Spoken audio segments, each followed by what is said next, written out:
welcome everybody.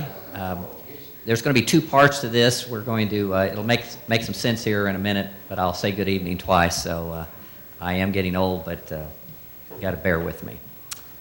Good evening.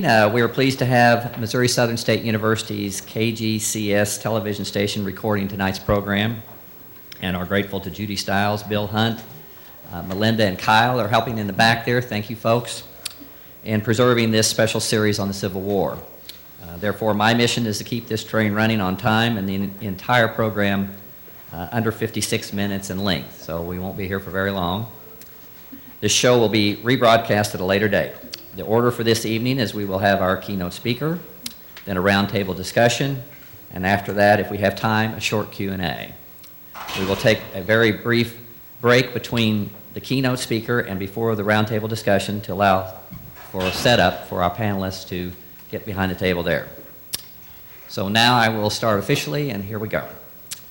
Welcome everyone to Sherwood Civil War Speaker Series. The primary mission of the Sherwood Raider Farm Civil War Park is education.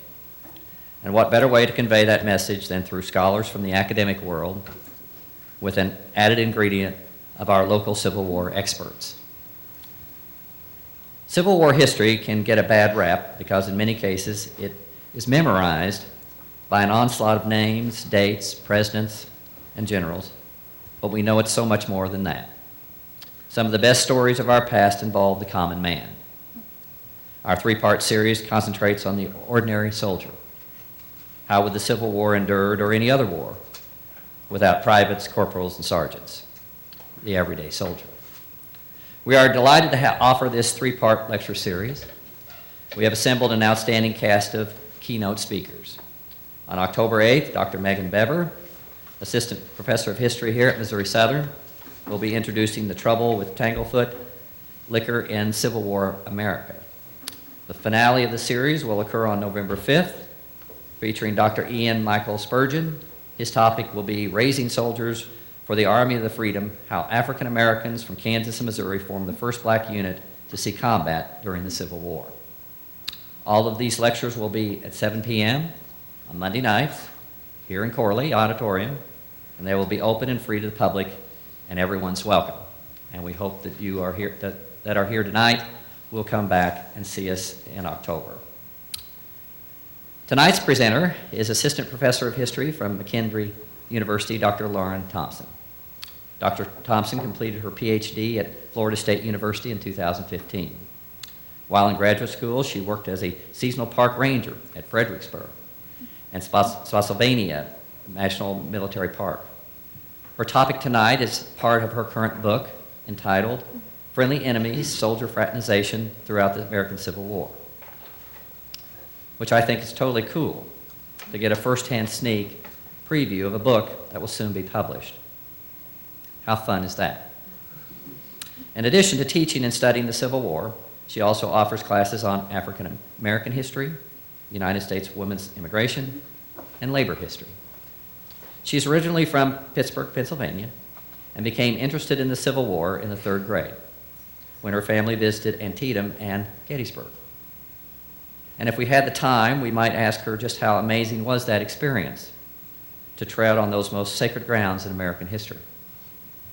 Clearly, preserving our historic sites have added value and inspiration to our keynote speaker. Currently, Dr. Thompson resides in St. Louis and has already become a Cardinals fan. And of course, the big question is, are the Cardinals going to make the playoffs? But we need to stay on topic. And so the topic tonight is Between the Lines, the Common Soldier Fraternization During the Civil War.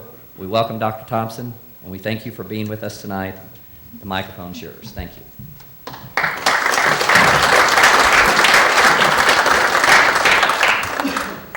Good evening, everyone, and thank you for having me.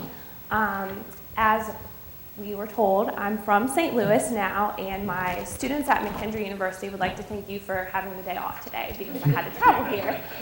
It was 3 weeks into the class, and I thought, you guys are so lucky to already have the day off, but they wanted to thank you for that.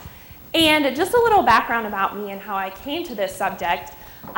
Before we get into that, I want to talk about what fraternization means, because when I'm at the mall or I'm at a restaurant and people ask what I do, I say I study Civil War, and they say, oh, what do you study? And I say Civil War soldier fraternization, and they say, oh, okay, so when soldiers talk to civilians. And I'm like, no, not that kind of fraternization. And then they say, oh, okay, so it's when the officers talk to the common soldiers. And I say, no, not that type of fraternization either.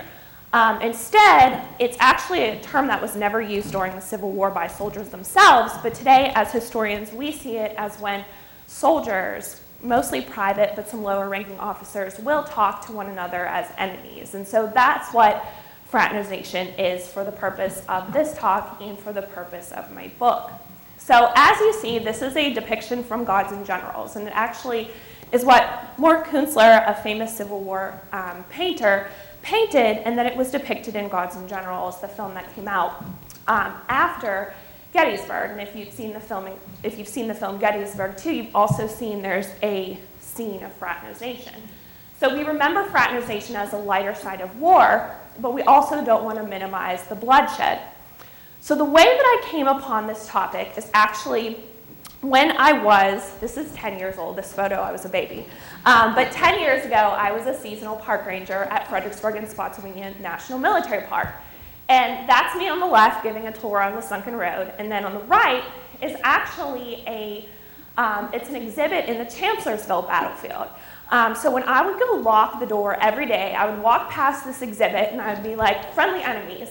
Well, that's an oxymoron. And then I would just keep walking. And then the more I started to think about it, I thought, wait a second, these guys hated each other, right? They're fighting against one another. Did they really become friends, right? And I wanted to know about it, so I brought it back to my advisor, who I was working on my master's at the time, and I said, "Oh, it's a really good idea. These guys at Fredericksburg, they traded coffee and tobacco. Like, that's really weird during a war, right?" And he said, well, why don't you do it for your master's thesis? And so it became my master's thesis, and then when I went on to do my PhD, I said, well, what if it happened in other places than just Fredericksburg? And so into the archives I went. Okay, this picture has nothing to do with fraternization, but it's really cool. In fact, this soldier's diary, he does not fraternize, so it was not useful for me, but I show this picture everywhere I went because I was at the Virginia Historical Society in Richmond, and I was reading through letters and diaries of common soldiers, and I open up this folder, and this is what I find.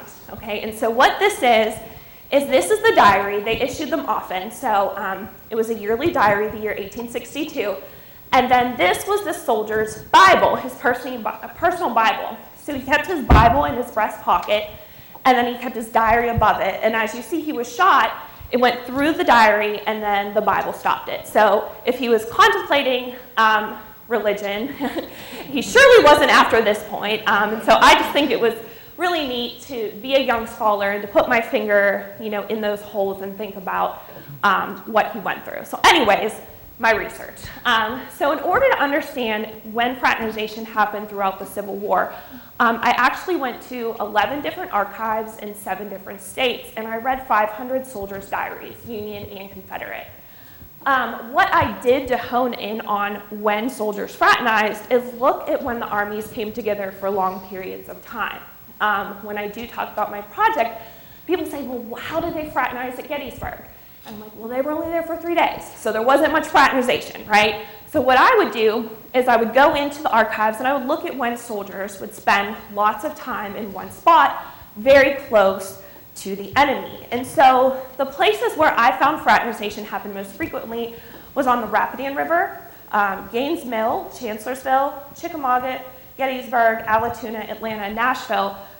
We see incidences of fraternization happening throughout that trajectory. So we have it from 1861 to 1865, but the campaigns where it happened the most are the campaigns I'm going to take you through today and explain how fraternization is going to change throughout the war.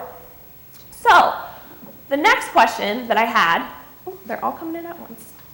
Here we go, is why did this happen, right? These men are taught to kill one another, right? They're armed. They've just lost comrades. They've just had wounds happen to them on their own. So why would they take time to do this, right? So that's the first question we're going to look at today. The second question is what conditions allow this to happen, right? They have to be in proximity to one another, but like I'll talk about in a second, fraternization was most absolutely positively against orders. And lastly, what we're going to do is talk about what its significance was in a Civil War, in a Brothers' War, and crafting Civil War memory and how that shapes how we remember the war today. So one thing I also looked at in terms of my archival research is in reading 500 soldiers' letters and diaries, of those 500 soldiers that I read about, approximately 150 of them either fraternized themselves or wrote about what they saw when other soldiers fraternized. About 70% of these 150 soldiers took part in fraternization, and about 30% of them simply wrote about what they witnessed. And as I usually say, I call these guys repeat offenders, but they're men who fraternized several times. And about a fifth of the soldiers who I found fraternized did so on more than one occasion. Now, the overwhelming majority of the men who fraternized were infantrymen. However, there's about a dozen artillerists and a dozen cavalrymen who fraternized as well. Approximately 1/5 of the men who fraternized were lower-ranking officers. So when they were in charge of perhaps a company or a regiment on picket duty, they would take part in these interactions as well. About a handful of Irish and German Union soldiers fraternized. So we see that happening across ethnic lines. Now, in the terms of USCTs, or the 180,000 men of color who fought, Confederate soldiers did not fraternize with men in uniform of color. So I will say that fraternization is strictly a white male ritual during the Civil War. One of the things I looked at was who did these soldiers write to? I'll admit when I started this project, I thought, well, maybe they'll just write about male relationships with other men to their male family members, like their brothers and their fathers. Or perhaps because it's a lighter side of war, maybe they'll talk about this to their mothers or their wives. But they actually will write about their instances of fraternization in their letters home, and I found no correlation of who the letter was addressed to. I see them evenly spread amongst female family members, such as wives, mothers, and sisters, and male members, such as fathers, brothers, and friends. Finally, about approximately 80% of those who fraternized were volunteer soldiers. And so one of the arguments, many Civil War scholars talk about fraternization en route to other findings, but a lot of them will dismiss it as these guys were just non-committed, they're not ideologically driven, they're not motivated, and they were bound to resist in one way or another anyway. However, although the men who I found to fraternize, about a dozen were ardent secessionists or ardent emancipationists. But the majority of them, although middle of the road politically, documented their commitment to seeing the end of the war through until the end and their disdain for those who shirked their duty or deserted. So although these men do break an ordinance, they also at the same time will see the end of the fight and complain about their comrades who desert their ranks.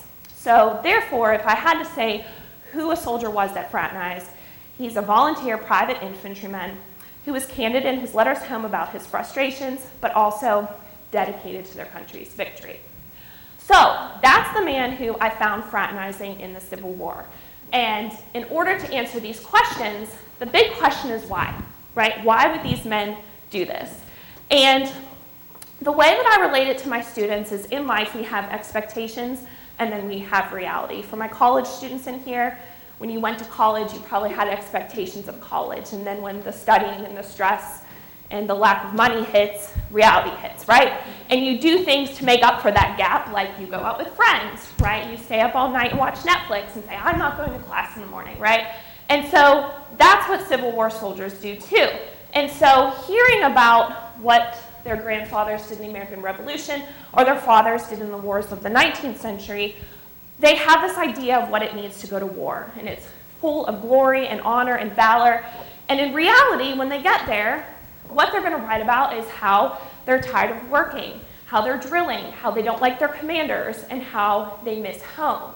And most often what we see is men have troubles with the fear of battle, losing comrades, being injured themselves, and therefore there's a gap in what they expected when they came to war and what actually happened. And so the question is, how do they fill that gap?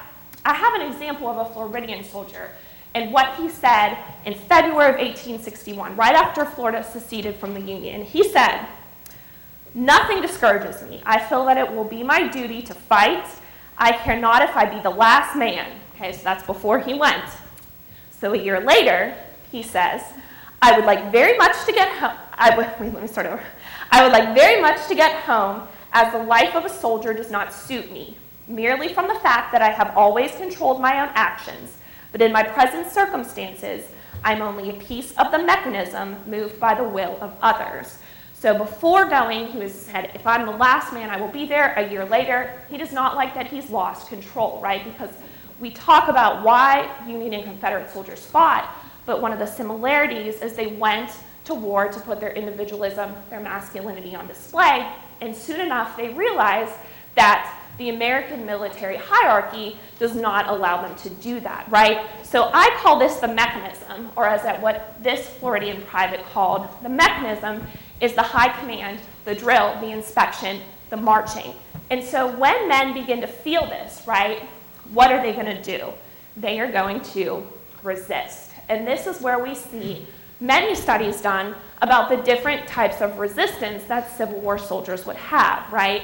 And so here we see a soldier who was brought up under court-martial for charges of desertion, and he meets a firing squad death in order to set an example. These are very public. They would invite all the men up to watch this and say, if you desert, this is what you will do, right? Or you will be named a gambler. And so therefore, you will have to wear that mark of shame around camp so that other men will be deterred from doing the same. Next month, you will hear from Dr. Bever about another form of resistance soldiers will have in order to cope with the realities of war.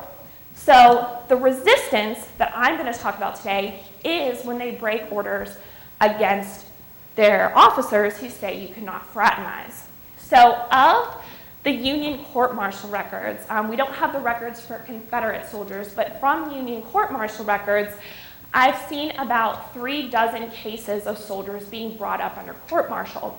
About a half of them were dropped, but about a half of them, soldiers had to do things like forfeit their pay. They were reduced in the ranks. They had to go out in front of their entire company or their regiment, and they would be scolded publicly. And in the worst case, a man had to forfeit his pay and was subject to 3 months of hard labor without pay. And so that's why fraternization is not as radical as some of these forms we think, like fighting or brawling or deserting, but it still is an act of resistance. And for an example, here is an order passed by Robert E. Lee during the Petersburg campaign, and we see soldiers do that, the high command do this all the time. Whenever they get to a new spot, they hear that men are fraternizing, they will pass ordinances against fraternization. And as you see, what he says in this order is the enemy must be kept within its lines, except under flag of truce, and it says that no intercourse or conversation with the enemy shall be allowed. And so therefore this is happening so frequently that it's made its way up the ranks until General Lee himself passes this order in command of the Army of Northern Virginia that men cannot do this. And so because fraternization is a form of resistance, but it's still happening, right, the question is why? And what a lot of it goes back to is the pre-war fraternal societies that men brought up in the antebellum era participated in. Things like fraternal lodges or churches or just places of sociability where men will take part in homosocial relationships. They talk about what bothers them in the workplace. They talk about politics, and they kind of replenish their spirit, and then they wake up the next day ready to do it again. And so we see that in the Civil War, hands down, what scholars say is that the way that men deal with war and its challenges is by the company of their near peers, right? Their small unit cohesion, their comrades that they begin to see as their brothers in arms who they fight every day for. Now sometimes, and this is where my part comes in, is that sphere, right? That male sphere that they have that's not the battlefield, it's the camp life, right? Sometimes it's going to expand to incorporate the enemy, right? And that's where we have these interactions in the space in between the line. And when we talk about the rivers and the spaces in between the line, they're not really the battlefield, but they're also not the camp life. So as I call, it's almost like a third space that men create on their own. So the culture of fraternalism, which I kind of just described, this is really neat. This is what a soldier sketched. So you can see the trade of coffee and tobacco on the river, or the Rappahannock River after the Battle of Fredericksburg. So the culture of fraternalism is two things. It's a coping mechanism to deal with the harsh realities of war, and it's also a form of resistance, so men can see how much control they actually have and say, yes, I will follow orders, yes, I will go into battle, but I'm still in control and I have autonomy over my circumstances in this conflict. And so now for the fun part. I'm going to show you the several ways, I have 16 of them, 16 ways of how men fraternize with one another throughout the war. So, what many male banter kind of begins as shouts and jokes.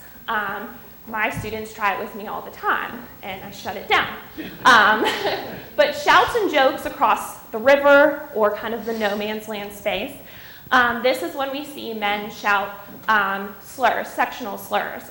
So they will say jokes about, hey Johnny, hey Billy, you got any coffee? No, you got any wool, right? They'll have these kind of conversations. They'll say, hey, is old Abe, like in one area, Confederates were chopping wood, and they say, hey, Johnny, got any more wood? He's like, no, this is Uncle Abe, he's just splitting some more rails, you know? So they have these little jokes going back and forth to kind of grease the wheels of sociability. Sometimes they sing songs. On occasion, the Confederates would play or sing When Johnny Comes Marching Home, and then the Union band would play Dixie, and so they kind of have this competition of playing one another's songs. Then, once we have that trust, right, and they begin to see the enemy as not this large mass of men that they're going up against in conflict or in a dangerous position, and they begin to individualize the enemy and see them more as an individual who they can see the same circumstances, right? They're on picket duty, they're cold, they're hungry, they're out in front of their men, and they realize, wow, we actually do have a lot in common. And so therefore they will meet in between the lines. Sometimes they take boats, and sometimes they walk, depending if it's a water or a strip of land as a boundary. Then the trade of coffee and tobacco. This is what I see most frequently.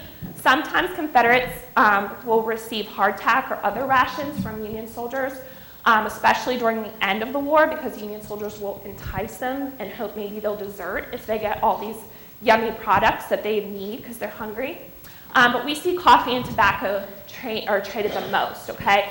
And when you think about this, you think, when we're having this conversation as men, as equals, we have the coffee and tobacco, it's a bolster of energy, right? If we were in the pub, we might trade whiskey, but we don't have it. And so therefore, this is seeing that culture of respectability, two men on equal ground, having these commodities shared. Now, this is one of the most important. In my book, I have a whole chapter on the exchange of newspapers. And of the court-martial cases that I've read, about half of them were about the exchange of newspapers. And you can probably guess why, because they don't want the exchange of secrets going through enemies' lines, right? Now, you might say, well, these are published papers. Why would they care about things that are already published, right? But especially if you think of sieges, when men are kind of besieged in an area, let's take Confederates, for example, at Petersburg, they might want Union papers because those Union papers might tell them things about the Lincoln election, right? The McClellan-Lincoln election in the North, the fall of Atlanta, or perhaps future prisoner exchanges. Specifically, they might want to know what Sherman's army is doing down in Georgia, especially if they're a Georgian soldier. And so the exchange of newspapers is a way to placate the camp rumors, right? Because men in the ranks aren't hearing much, right? And it swirls. These rumors are swirling. But if they can get the enemy's papers, they can solidify not only what's going around them in other campaigns or the broader political administration, but they can understand and hope that the daily sacrifices they're making it will somehow be worth it in the end. mailed letters. This is one of my favorites. In fact, a few of the letters that I've read of men, the people who kept their letters kept the letters that they sent. So they would send things home to their parents, asking them to mail them for one of the enemy's friends who lived in the opposite section. So you can see men on both sides appreciate the value of family, right, and letting your family know you're okay. So one of the things we see a lot are acts of amnesty, and one of the ways that we see amnesty given to the enemy is through, this is actually where I did find fraternization at Gettysburg, is when Union artillerists gave men during Pickett's charge who were wounded water during the attack on July 3rd. And so giving water to wounded soldiers, knowing they're wounded, we know how that feels, you're no longer a threat, and we see that amnesty shine through. Swimming parties is also one of my favorite. This happens at Kennesaw Mountain with Sherman's army on the Chattahoochee when he catches up with Joe Johnston. Joe Johnston takes over the Army of Tennessee in mid-July 1864, and it's hot. These are young guys, right? They want to go for a bath, and then they realize the enemy's right there, and instead of them shooting or running away, they both get in the river and have these swimming parties, and of course, get dressed, pick up their rifle, and go back to fighting one another. Then we have playing cards. So a lot of times when soldiers visit on either side of a river or in their rifle pits, they will take up playing games of euchre. During burial detail, this is a little bit different, but it's worth mentioning, it is under the white flag of truce. So these men are allowed to technically go in between the lines to bury their dead, but especially in places like Vicksburg, where you see in July the heat, their comrades are rotting in the summer heat, and they don't internalize that anger at their enemy and shy away from him. They see the white flag come up, they hop across the trench, and all the way down the line for miles, you see these men sharing these commodities just like their officers are doing when the white flag of truce comes up for burial detail. This arguably is the most important thing, is negotiating ceasefires. Tony Horwitz, Tony Horwitz, Tony Ashworth, sorry, I'm like mixing two names. Tony Ashworth, he is a World War I scholar, and he wrote a book on the Christmas Eve truce of World War I. So some of you might have heard that story before, or not story, that factual account on the Western Front. Well, he calls when men who were enemies put down their arms, he calls it live and let live. Nobody in Civil War, until hopefully my study shows, that Civil War soldiers did this too. And live and let live, what that means is when there's a siege and there's endless picket firing where you can't stand up above the trench, or you can't walk around freely, or you can't even eat your rations because you're always on guard, by the end of the war in Atlanta, Nashville, Petersburg, and even earlier at Chattanooga, men see this endless picket firing as useless, right? It's simply murder. It's not getting anything accomplished. And so what men are going to do is they're going to call out and say, hey, we won't fire if you don't fire on us.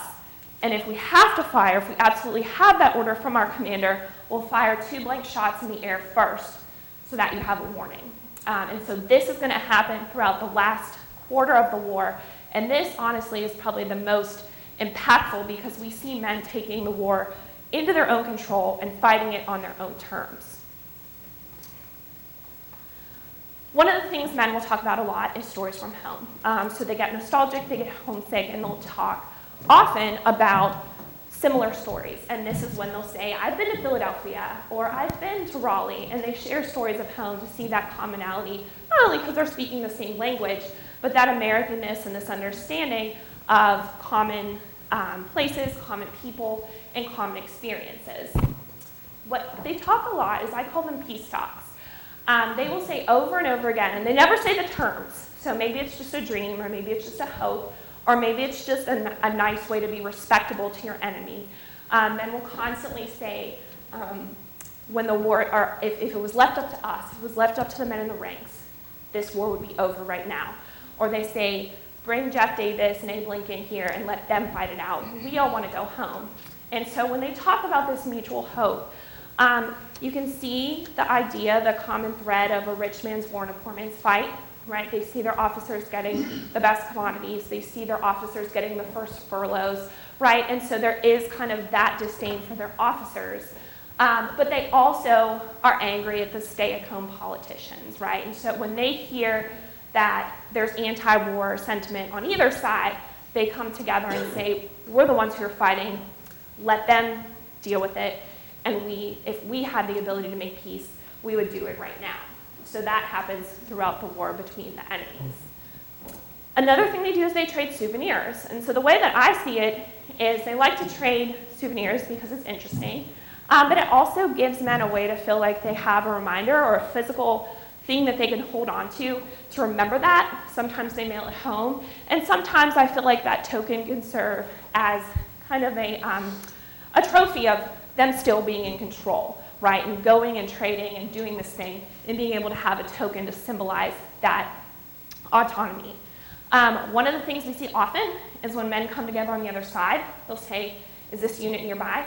Is this general around because my brother serves with him, right? And so they'll use it as a way to find family members.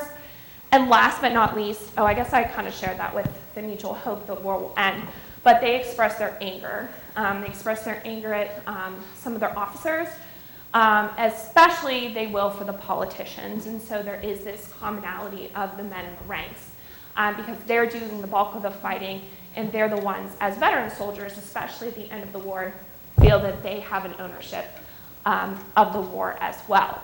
So those are what I found in my research. And you can see all the different ways that men will fraternize. So what I want to do now is just highlight the campaigns where fraternization happens most frequently. And Fredericksburg is where my project began. And on the Rappahannock River, after the battle in December 1862, until the armies move out in late April 1863 for the Battle of Chancellorsville, these men are sitting across from one another on the Rappahannock River for about 5 months. Now, the Confederate Army is in great spirits, right? They just had this major victory. The Union Army could not be in a more opposite position, right? Burnside's out, Hooker's in. But miraculously, they're going to trade coffee and tobacco quite frequently across the Rappahannock River. Now, the river is deep, so they're not going to swim or wade across it. But as you will see, they make little toy boats. They call them the Monitor and the Merrimack, and they will send them back and forth across the river with these commodities. Hooker and Lee both passed ordinances against it, but men continue to do this all the way up until the Battle of Chancellorsville.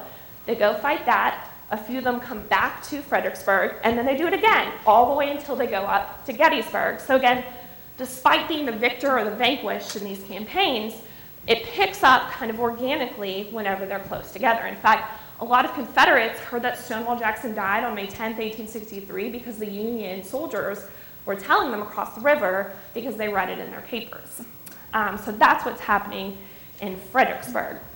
I have one quote because it's one of my favorite jokes that they say. So what the Confederates, after this big victory, they're very cocky and they're excited, and they say across the river, it will be a hard road to travel to Richmond, gang, because you have a long street to travel, James Longstreet, 2 hills to climb, AP and DH Hill, and a stone wall to get over, Stonewall Jackson, right? So they think, you're going to have a long street, 2 hills, and a stone wall to get over. Another less famous joke, but equally as amusing, actually came from a female civilian in Fredericksburg. After the battle, she goes back to the town, and she heard this. She said the men of the 6th Louisiana, the Louisiana Tigers, they said to the Union soldiers, now at this time there was a professor who was like sending up a hot air balloon to kind of get reconnaissance across the river at Lee's men. And so what the Louisiana regiment says is they yell out across the river, they say, Yank, did you see our balloon? The Yankee said, did you see our balloon? And then they asked them, they say, well, why didn't you send one up? And he said, we do, but it wants no gas. It's called Jeb Stuart, and it knows where you are and how many. So they said, we don't need a balloon, we have Jeb Stuart. And so these jokes that were going back and forth, again, solidify that trust. They have orders not to fire on one another. They're not allowed to prevent another engagement. They're in winter quarters, and so we see the trade of coffee and tobacco happen. The next place, and what you're going to see is this is a different theater. This is Vicksburg, right? So these men, eventually the Army of Northern Virginia will send a few corps over to the Tennessee campaign, but that hasn't happened yet. So we have Midwesterners fighting in the Union Army of the Tennessee, and we have deep Southerners, or from the deep Cotton Belt, fighting under the Department of the Mississippi under Pemberton, right? So they've never had contact with the armies of the Potomac and the armies of Northern Virginia. Yet almost simultaneously, in the spring of 1863, are they going to fraternize with one another? So one of the things I thought, I was like, well, maybe it started in one army, and when those guys came over, then they taught them. You know, it's happening in different theaters in different states at the same time. And so what happens at Vicksburg, however, if you know about that campaign, that was not like the Rappahannock where men sat side by side and were told not to fire. These guys are in a siege, right? So after Champion's Hill, in late May of 1863, Grant's men are digging, slowly but surely, closer and closer to Pemberton's men in Vicksburg. So this is where we actually see the first accounts of negotiating ceasefires. We see Confederates reaching out for rations as they start to get very hungry, as they're feeling the pinch of the siege. And then during the burial details, as I mentioned, this is June and July. Their comrades they call a burial detail because these men are in between the lines, right? They're bloated, they're blackening from the sun, and they call this truce, and up and down the line, the men come. I have a quote from a man who says, a soldier in the Army of the Tennessee, Theodore Upson, wrote, "The soldiers of both sides seem to have lost any feelings of hatred towards each other, and our boys say it was nothing unusual for men on both sides to come out of their works and trade and talk with one another." Men begin to talk about fraternization like the weather. They'll be like, it was cloudy, it was cool in the evening. T.H. Kemp of the 14th Mississippi says, "This morning I drank a cup of sweetened coffee with a Yankee," and then he goes on to talk about how his stomach's hurting. Okay, so it becomes business as usual, not this miraculous thing that they prepare their family members for. It becomes something they're proud of, but that also is something that's not unusual. So at Vicksburg, as I said, these soldiers will kind of move into Tennessee afterwards, and we'll see the Battle of Chickamauga, we'll see 6 armies converge in Tennessee, and then we see the siege at Chattanooga, except now Grant's men are in the city of Chattanooga being besieged by the Confederates on the surrounding heights. And what we see again is fraternization take place in the form of rations, in the form of newspapers, and also when you think, if you know about the cracker line, where Grant opens up the cracker line to feed his men, still the fraternization, once they receive rations, does not stop. Just to give you an example, a Confederate soldier said at Chattanooga, his name's Chesley Mossman, he said, "The pickets of each army go down to this stream for water, and it is not infrequent that squads of men from each side go down at the same time, and in cases of this kind, they confront each other face to face about 5 paces apart, a little stream separating them." So this is not like the big Rappahannock, this is a tiny little stream. He then says a good deal of chafing generally occurs, and they swap paper, knives, and trade coffee and tobacco. Many of our boys went to the right of our brigade picket line and talked to and traded with the enemy's pickets. Penknives and coffee are in great demand in the Southern Confederacy. Well, I went after rations and paid $6 for a hat, which is pretty expensive for a hat. So this is happening before we see the last battle in 1863 at Chattanooga. So then, as these men, this is a post-war swimming party of Army men training, but I put it up there as kind of you to envision and this is in the 19th century. So in 19th century, right, we see no transportation. It kind of matches what it would have been like for them, but this is where we see the swimming parties happen after the Battle of Kennesaw Mountain, and we see a lot of fraternization happen between Sherman's army and then, or Johnson before Hood replaces Johnson. And so one of the quotes I have from that is an Alabamian said, "Johnny and Yank met on the most friendly terms. We had quite a sociable time. For there are no bad feelings as individuals. And then when he says this is kind of the core of my study. He says, brave men respect each other no matter how much they differ in opinion, right? So this is the summer of '64. This is the last year of the war. These men have been through hell and back. They recognize that suffering in their enemy, and they go about this trade, the ceasefire negotiation, and the swimming parties in peace. So the last spot that I wanted to kind of pick out is the siege at Petersburg. And so what happens at Petersburg, we're back to Virginia, right? These are the guys that did not have to fire on one another when they were outside Fredericksburg and later on the Rapidan River. But now they're in a constant siege, right? So when they're on duty, especially in the front of the trenches of the picket line, they have orders to keep up a constant fire. And this is where we see a high amount of court-martials for men who are trading newspapers, a high amount of desertions by Lee's army. In fact, Grant says go post these postings that they can desert for free passage to the north while you're on picket duty. So Grant knows it's happening, and he kind of wants to use it to entice Confederates to come over. One of the quotes I wanted to give you is something that is about the ceasefire. So a Philadelphian named John Smith wrote, "We have a trench outside 5 feet deep that artillery fired at all night. The Johns made an agreement with our pickets not to fire at one another. They are so close there, and if either party should have orders to advance, they fire their shots in the air to let them know the agreement was broke." And so again, we see these men resisting against their orders in order to live and let live. So, Petersburg, after Petersburg ends, we see fraternization in Richmond when Grant's army moves into Richmond and all the way through to Appomattox and then at Sailor's Creek. But one of the issues with fraternization is we see it in post-war accounts. We see it in soldiers' memoirs, and we see it in publications, both Confederate and veteran popular magazines, and by Battles and Leaders, which is the high command writes their accounts, and also the Southern Historical Society papers. And so this is where I've had most of my challenges come in my research, because a lot of these accounts are embellished, and a lot of scholars read those accounts. So they say, well, fraternization is made up after the war in order to make everybody get along. Well, as my study proves, it happened during the war too, but why are they embellishing it during the post-war era? So here's what I feel happens.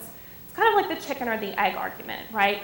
So are soldiers writing these memoirs, right?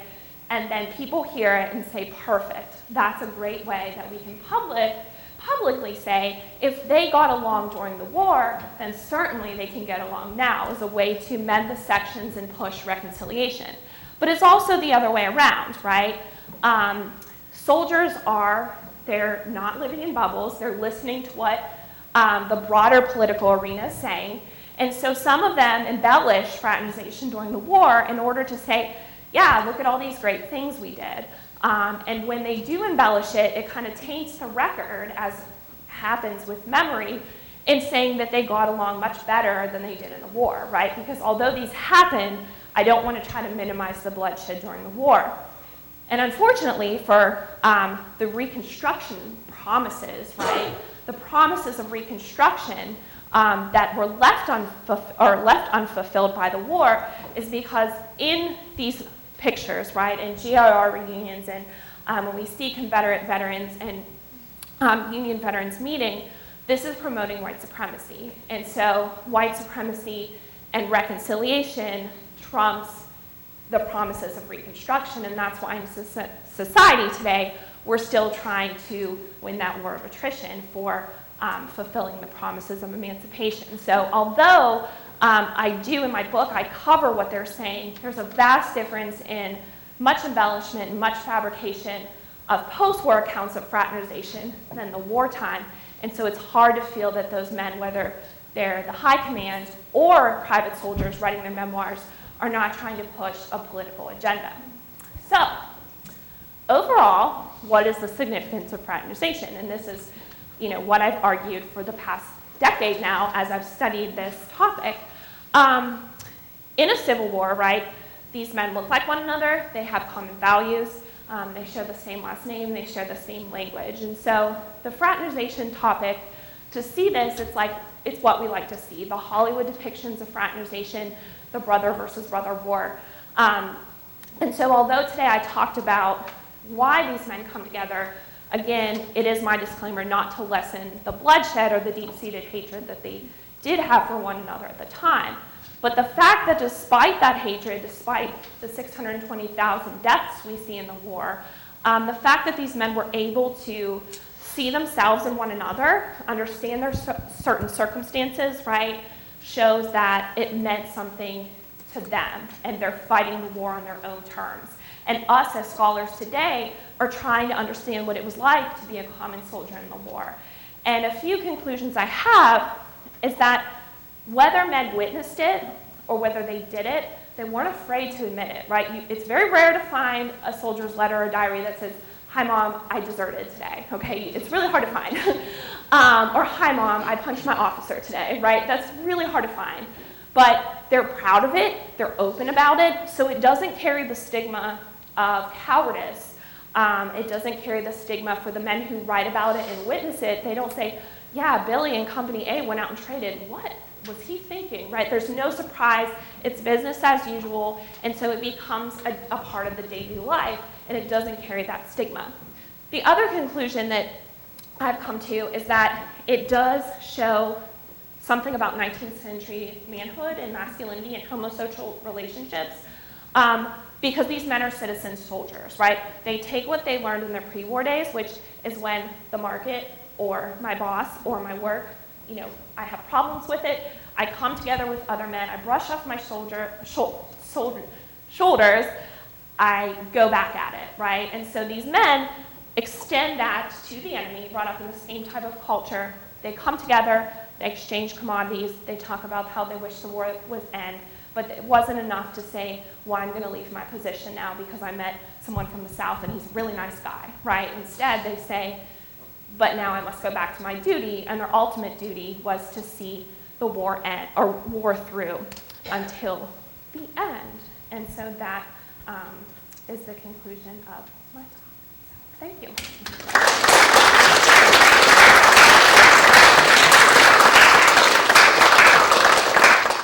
My far right, Dr. Megan Dever, and we want to thank Dr. Dever because she's great friends with Dr. Thompson, and she somehow strong-armed her to come speak to us tonight. We're so pleased that she did. Larry Wood, Joe May, and Steve Weldon. So, gentlemen and ladies, what we just want to try to reflect on, is there anything, especially with some of the body work that you guys are aware of, local connections, anything that falls over that you'd like to share with us? Well, I kept thinking, of course, here in Missouri, what characterized the Civil War in Missouri mainly was guerrilla warfare. We did have several significant conflicts, but if you think about the war in Missouri, you really think a lot about guerrilla warfare. And it's very few guerrilla raids where someone did not save their life by flashing a Masonic symbol or something like that, and it's because of those connections that she was talking about, so that type of thing happened fairly regularly. Also, with the area around Sherwood and the Raider Farm, Hugh Thompson was a big player in that, and he was from the Sherwood area, his family was, but he chose to enlist in the Union Army at Fort Scott and serve with the Wisconsin Regiment. But he was well known to many of the foes on the opposite side, and he knew many of them, and it's highlighted through several accounts that he's written. He knows these people, not generals, just the average soldier or low-ranking officer. He knows them by face, by name, and has a familiarity with them.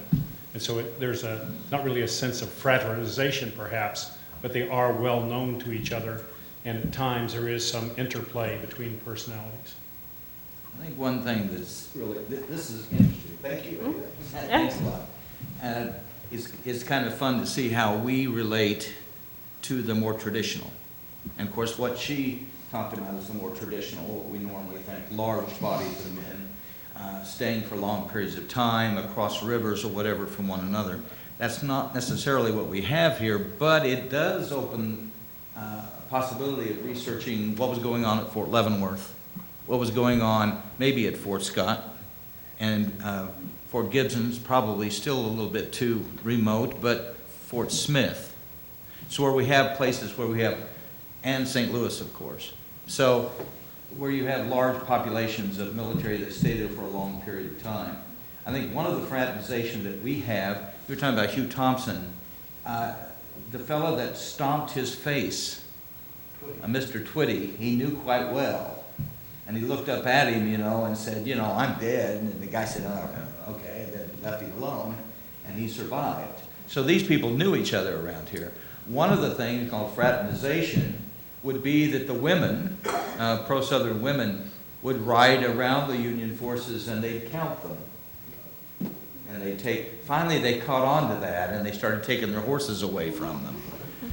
So we have a very different situation here because we're talking about people who knew each other very much in the families. And so now we're getting into real bitterness because we're talking about a situation that you're talking about. These are troops that are from different states, Vicksburg and places like that.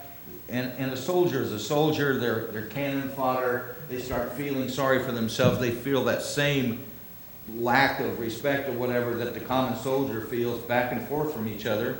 And then they're trading commodities that they need. But around here, there was some real, it literally is in many cases a family feud.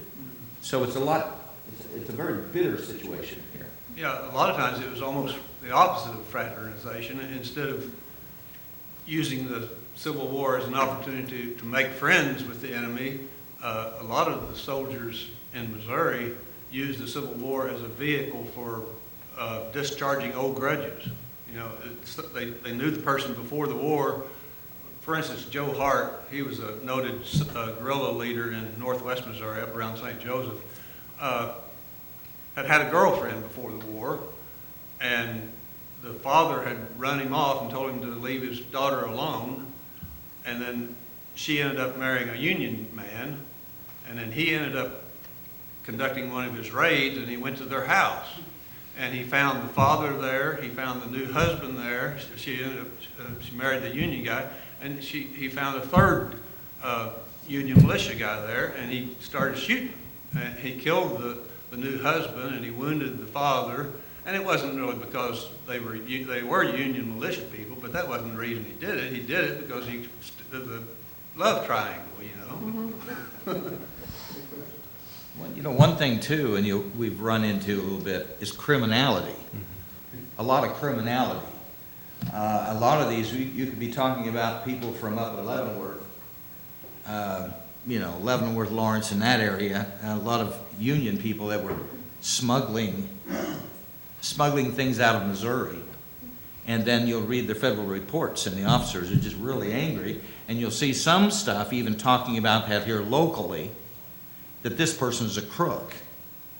So we have criminality going on at the same time. So. Well, we want to thank you guys, and definitely Dr. Thompson. It's been a lovely night. We are just going to kind of cut it off right now so that we can package the program. But we can open up for a few questions if anyone has any. And yes, sir. Dr. Thompson, in your research, did you find any written accounts to where a soldier would talk about fraternization of a family member during a battle or a siege? In that they found them, or in the sense that they said my brother? No, that they actually met them in there. I don't. Not family members, but friends. I found about 3 or 4, a couple where there was somebody that they had either met, or especially, there's 2 Missouri regiments at Vicksburg, and one's Union and one's Confederate. And so they either know somebody, so they reached over and said, do you know where the 35th Alabama is? They say they're right there. And so so I just found it with friends, but not with family members. So yeah, that's a really good question. So it's out there.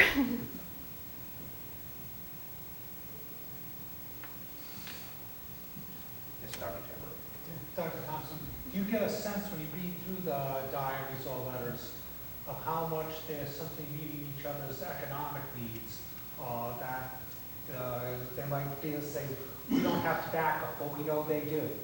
We don't have coffee, but we know they do. Mhm. Oh, absolutely. That's what kind of starts it because of the blockade. The Union soldiers are not getting tobacco. The Confederates are not getting coffee. And so there's definitely a necessity, especially they're both energy, right? They both give them energy, and private soldiers to buy coffee as a Confederate is a lot of money. And so it's absolutely that economic necessity. And when I was first researching, I thought maybe that's where it stopped, right? Especially because I started at Fredericksburg. It's winter. There's so much coffee and tobacco trade. I actually thought maybe I'm looking at like a soldier economy here, some sort of underground. But then as I spanned out to other campaigns, I saw it was more than that. But that's actually where, because it happened so frequently, that's where it started, was the economic exchange, because for them, they did not have access to it, and if they did, it was expensive. Dr. Okay, Thompson? very good. I want to thank Kyle and Melinda for the sound booth and the camera. Thank you, folks. And thank you for the program folks, the Paul Lewis, Jim Reitenhauer, and Wayne Peace for adding some more to this event. And Jim, did you have a question? Just one, did you find any correlation between the veterans and Green troops? Did one do more than the other? Was it about the same amount? Yeah, that's a great question, especially when we got into the later years of the war, right? We have conscripts, and we have fresh troops, and you have the veterans, because the Union armies, the Confederates got it right. They took new troops and put them into veteran regiments, whereas in the Union, you would have the 188th New York, right? And they were next to the 18th Massachusetts, and so you see instances where you have a whole regiment of Green troops retreating because they've never seen. So that was what I was careful when I went to the archives to make sure I would look at when their enlistment date was, and if they were fraternizing for the first campaign. But it's actually the veteran soldiers who do it first, and then the newer guys will follow suit once they kind of learn what is, I guess you could say, allowed, right? Because it's a rule, so they hear it and they're like, of course I won't fraternize. And then when they see that the rules are being broken by the veterans, then they'll eventually start. But that's a great nuance that I do explore, right? Because I thought, well, maybe it's just the new guys, the conscripted soldiers, but only 20% of all the accounts of fraternization I have were conscripted soldiers. Well, thank you all for coming out. I hope we see you on October 8th, and have a good evening. Thank you very much.